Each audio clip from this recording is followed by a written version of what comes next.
O sol poente tingia o céu de Lisboa com tons de laranja e púrpura, mas dentro da mansão antiga da família Oliveira, a escuridão reinava absoluta.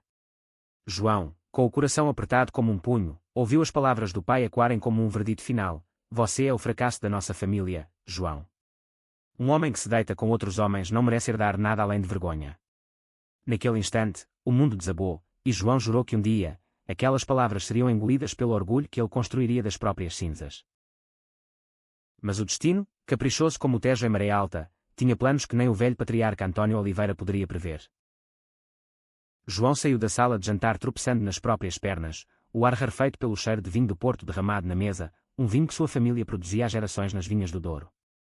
Aos 28 anos, ele era o filho mais velho, o herdeiro natural da Oliveira Vinhos, uma empresa que transformara uvas em império, de Lisboa aos mercados de Nova Iorque. Mas naquela noite de outono chuvoso, tudo isso parecia uma ilusão distante. Ele correu para o quarto no andar de cima, trancando a porta com um clique que soou como o ferrolho de uma prisão. Lá fora, a chuva batia contra as janelas em arco, e quando o tumulto em seu peito.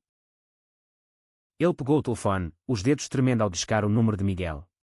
"Eu não aguento mais, amor." Ele me chamou de fracasso.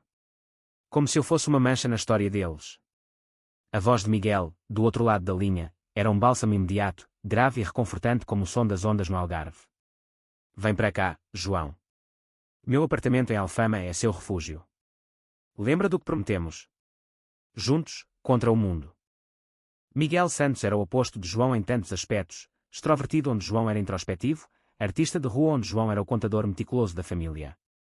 Eles se conheceram 2 anos antes, numa exposição de arte no Chiado, quando Miguel, com seu cavalete improvisado e telas cheias de cores vibrantes inspiradas nas azulejos lisboetas, esbarrou em João carregando uma pilha de relatórios financeiros.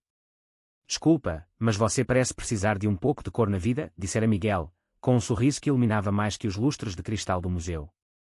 Desde então, o amor deles florescera em segredo, escondido das sombras da família Oliveira, como uma videira que cresce contra o vento. João dirigiu pelas ruas íngremes de Lisboa sob a garoa persistente, o para-brisa embaçado refletindo as luzes neon dos bares de fado. Chegando ao prédio antigo de Miguel, subiu as escadas rangentes até o 3º andar, onde a porta se abriu antes mesmo de bater. Miguel o puxou para dentro, envolvendo-o num abraço que cheirava a tinta fresca e café forte. "Conta tudo", murmurou, guiando-o para o sofá gasto coberto de esboços. João desabafou, as lágrimas misturando-se à raiva enquanto descrevia o jantar familiar: a mãe, Isabel, calada como sempre, os irmãos mais novos, a ambiciosa Sofia e o irreverente Pedro, trocando olhares desconfortáveis, e o pai, com sua voz trovejante, cuspindo veneno sobre a tradição da família. "Ele descobriu sobre nós. Alguém deve ter falado. E agora, diz que vai deixar tudo para Sofia, porque eu sou indigno." Miguel ouviu em silêncio, traçando círculos suaves nas costas de João.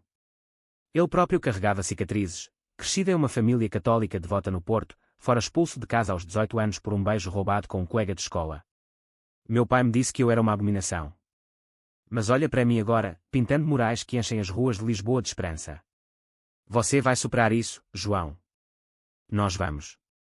Eles passaram a noite conversando até o amanhecer, compartilhando sonhos sussurrados. João sonhava em modernizar a empresa, introduzindo vinhos orgânicos e parcerias com produtores quer no Alentejo. Miguel, em expor sua arte em galerias internacionais, com João ao seu lado como âncora. Mas o amanhecer trouxe uma carta selada com o brasão dos Oliveira, entregue por um mensageiro discreto. "Volte para casa amanhã. Seu pai quer discutir o futuro da empresa." João sentiu um frio na espinha. Seria uma armadilha. Uma chance de redenção. Ele dobrou a carta, guardando-a como um talismã perigoso.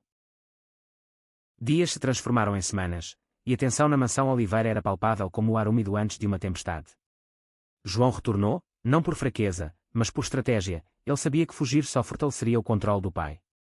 António, com seus 65 anos e bigode grisalho, era um homem forjado nas vinhas duras do Douro, viúvo após a morte precoce de Isabel em um acidente de carro 10 anos antes. Ele erguera a empresa sozinho, transformando-a de uma adega familiar em um exportador global. Mas o preço fora alto, uma rigidez que sufocava qualquer um que não seguisse o script heteronormativo. João mergulhou no trabalho, revisando planilhas até altas horas, propondo inovações que António descartava com um aceno de mão. Vinhos orgânicos. Parcerias com essas minorias. Isso é fraqueza, filho. Negócios são sobre tradição, não sobre modismos. As discussões escalavam para brigas, com António repetindo o refrão: "Você trouxe isso para si mesmo." Se fosse normal, eu te veria como herdeiro. Sofia, a irmã de 25 anos, ambiciosa e calculista, observava tudo com um sorriso sutil, sussurrando ao pai ideias que minavam João. Pedro, o caçula de 22, era o alívio cômico, mas até ele evitava o tópico, preferindo festas no bairro alto a confrontos familiares. Em meio ao caos, Miguel era o farol. Eles se encontravam em cantinhos escondidos, um piquenique secreto nas margens do Tejo, onde Miguel desenhava retratos de João contra o pôr do sol, ou noites em um café escondido no Príncipe Real, bairro que era de Lisboa, onde dançava um fado moderno sem medo de olhares. Você é mais forte do que ele pensa, dizia Miguel, seus olhos castanhos cheios de uma fé inabalável. Mas rachaduras começavam a aparecer. Uma noite, após uma discussão particularmente feroz com António, João chegou ao apartamento de Miguel exausto. E se ele tiver razão? E se eu for mesmo o fracasso? Miguel o confrontou gentilmente. Não é sobre ele, João. É sobre nós. Mas você está se perdendo no trabalho, esquecendo porque lutamos. O primeiro golpe veio inesperado, uma reportagem no jornal Correio da Manhã, herdeiro gay dos Oliveira, escândalo ou evolução, com fotos granuladas de João e Miguel de mãos dadas em uma manifestação pela igualdade no Rossio. O escândalo explodiu nas redes sociais, clientes tradicionais ameaçando boicotar os vinhos. António convocou uma reunião de emergência na sala de degustação, as garrafas antigas testemunhas mudas. Você destruiu tudo. Nossa reputação, construída em décadas, agora é piada. João rebateu pela primeira vez com fogo nos olhos. Não, pai. É o seu medo que destrói. O mundo mudou. Se não evoluirmos, seremos nós os obsoletos. Sofia interveio, propondo que ela assumisse o controle interino, e António assentiu, exilando João para uma licença indefinida. Ferido, João procurou refúgio em Miguel, mas encontrou o apartamento vazio, uma nota: preciso de espaço, João. Sua família está nos engolindo. Volto quando você escolher. O coração de João se partiu como vidro fino. Era o segundo exílio em uma semana. Ele vagou pelas ruas de Lisboa, ufadicando de bares distantes como um lamento pessoal. Sentou-se em um banco no mirador da Senhora do Monte, olhando a cidade estendida como um tapete de luzes, e pela primeira vez, questionou se o amor valia o preço da solidão. O inverno chegou cedo àquele ano, trazendo ventos frios do Atlântico que varriam as ruas de calçada de Lisboa como sussurros de traição. João, agora isolado, alugou um quarto modesto no bairro alto, perto dos bares onde o fado cantava histórias de corações partidos. Ele passava os dias em cafés anónimos, revisando currículos para empregos em outras vinícolas, qualquer coisa para escapar da sombra dos Oliveira. Mas o orgulho familiar era teimoso, ele não podia simplesmente virar as costas para o legado que amava, mesmo que apodrecido pela intolerância. Uma mensagem inesperada piscou no telefone, de Pedro, o irmão caçula. Encontro no cais do Sodré. Não conte para o pai. Intrigado, João foi, encontrando Pedro em um bar lotado de turistas e locais, bebendo sagre gelada. Eu sei que você acha que estou do seu lado, mana, disse Pedro, rindo nervoso.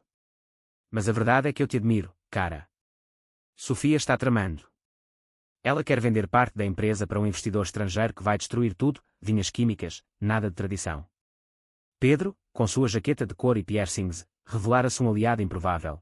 Ele próprio lutava com sua identidade fluida, saindo com garotas e garotos no underground lisboeta, mas temendo o julgamento do pai. Eu ouvi você e Miguel brigando uma vez. Desculpa por não ter dito nada antes. Mas agora, precisamos de um plano. Juntos, irmãos improváveis, eles tramaram nas sombras. Pedro fornecia informações internas, e-mails de Sofia negociando com um consórcio britânico, relatórios falsos que inflavam lucros para atrair compradores.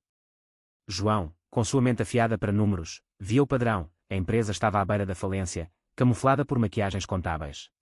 Se eu provar isso, pai vai ter que me ouvir, murmurou João, enquanto eles esboçavam um dossiê em um guardanapo manchado de cerveja. Mas o risco era alto: se descobertos, seriam banidos para sempre. Enquanto isso, Miguel era um fantasma. João enviava mensagens não respondidas, cada uma flecha no peito: eu errei, amor.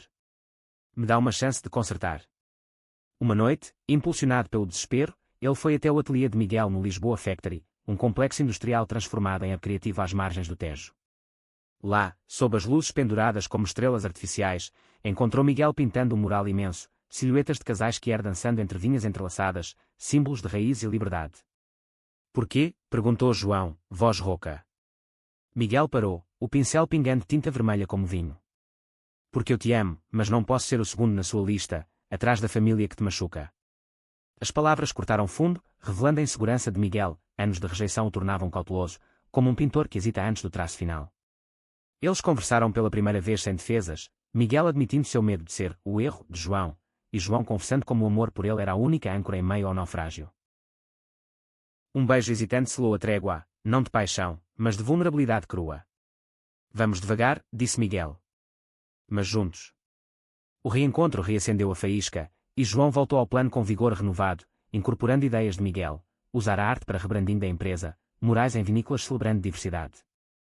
Pedro, animado, trouxe um aliado surpresa, tia Rosa, a irmã mais velha de António, uma viúva excêntrica que vivia no Alentejo e sempre defendera João em silêncio.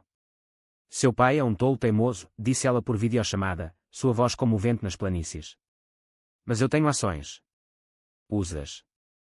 A primavera irrompeu no Douro com uma ferocidade poética, as vinhas florescendo em verde tenro contra o azul implacável do céu. João, agora com aliados improváveis, preparava o contra-ataque. Ele viajou para as vinhas familiares, disfarçado como consultor freelance, coletando amostras de solo contaminado por pesticidas, provas de que as práticas de Sofia estavam destruindo a terra que sustentava o legado.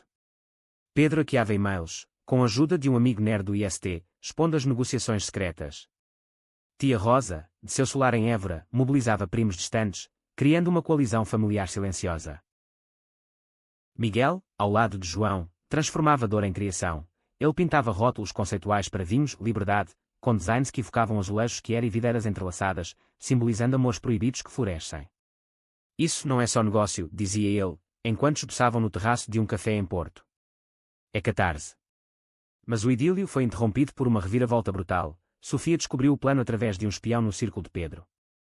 Ela confrontou João em uma adega escura, o ar pesado com o cheiro de carvalho envelhecido.